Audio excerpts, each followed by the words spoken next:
Hello दोस्तों मुझे लेनी तुम शिवा तो आज नहीं कि मुझे भल लगे ना कहीं भल लगे ना बोले तुम बाजू मुझे धोखा दे मुझे दुकान रे बसिक भावली जे हे बारी केन्ता करले होइसिबे बोली करी टेंशन रे नहीं कि सब लोग दारू पीबाई जे मुई फ्री फायर खेलबी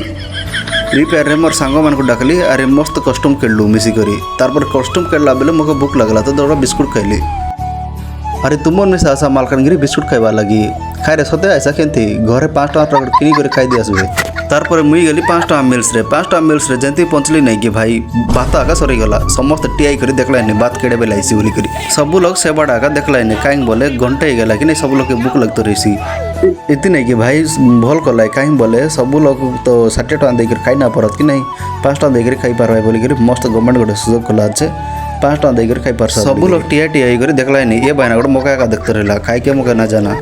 मुझे एमती कहीं बाहर आइली नहीं कि भाई जो देखली टाइम जो 2टा हो गला 2टा आला रूम रे गली रूम फिर से आइली दुकान रे तो भाई मुझे दुकान रे बसिक स्क्रिप्ट लिखुचे कहीं बोले मत रात वीडियो बनवार अच्छी तो गाइज मुझे स्क्रिप्ट लिखी सारे ना कि पूजा देली पूजा देला ना कि जड़े क्रिएटर आए जार कि इंस्टा 21K फॉलोअर्स अच्छा तार मुझे आज पॉडकास्ट नेबी तो गाइज तुम्हें जब पॉडकास्ट पूरा देखबार अच्छी बोले मोर यूट्यूब चैनल रे जाओ से अच्छी ना तुम्हें कमेंट करो पॉडकास्ट बोले कि मुझे इंस्टा छाड़देवी एक्चुअली नहीं कि भाई मोर देह बोल ना तुम भाई गर्लफ्रेंड का ना ब्रेकअप कंटिन्यू वीडियो दी बोला अच्छे बोले लाइक कर सब्सक्राइब कर दिया फॉलो मिसा करा।